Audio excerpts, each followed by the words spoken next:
చంద్రబాబు నాయుడు ఏం చేయలేడు. ఇక రైతులను, ప్రజలను ఈ వైఫల్యాల నుంచి డైవర్ట్ చేసేదాని కోసం డైవర్షనల్ పాలిటిక్స్. ఇటువంటి కష్టాలు, ఇటువంటి ఇబ్బందులు కలిగినప్పుడు ప్రతిసారి చంద్రబాబు నాయుడు ఆదినారాయణ రెడ్డి లాంటి వ్యక్తులను కొంతమందిని పెట్టుకున్నాడు. ట్రంప్ కార్డు లాగా వాళ్ళని గడ్డకు తీసేది.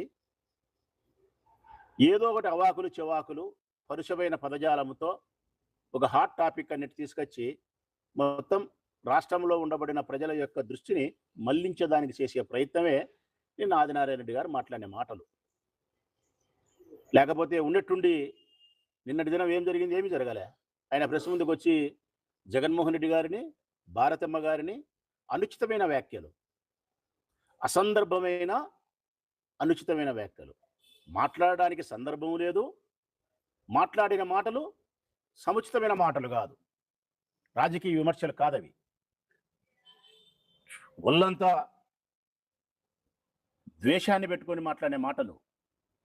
ఎవరైనా రాజకీయ నాయకులు మాట్లాడితే విషయం ఉండి మాట్లాడతారు, కానీ ఆదినారాయణ రెడ్డి గారు విషయం ఉండి మాట్లాడరు, విషం పెట్టుకొని మాట్లాడతాడు ఒళ్ళులో. ఒకసారి గమనించండి ప్రజలారా మీరే, నేను ఏం మాట్లాడాడు ఆయన, ఎంత సంస్కారహీనంగా మాట్లాడతాడు. అసలు భారతమ్మను రాజకీయపరమైనటువంటి ప్రస్తావనలోకి తీసుకురావాల్సిన ఆవశ్యకత ఏమైనా ఉందా? రాజకీయాలలో కొనసాగే మేము మా రాజకీయ ప్రత్యర్థుల యొక్క కుటుంబ స్త్రీలను పత్రికా ప్రకటనలకు కానీ, వారి ఆత్మగౌరవాన్ని దెబ్బతీసే విధంగా కానీ వారిని విమర్శించడం అనేది సంస్కారమా? మేము ఎప్పుడైనా మాట్లాడుతున్నాం అట్లా?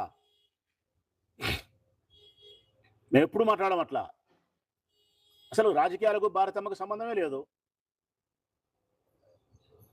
రాజశేఖర రెడ్డి ముఖ్యమంత్రిగా ఉన్న సందర్భంలో కూడా ముఖ్యమంత్రి గారి కోడలుగా భారతమ్మ గారు ఏ రోజు జోక్యం లేదు. బెంగళూరులోనే ఉన్నది.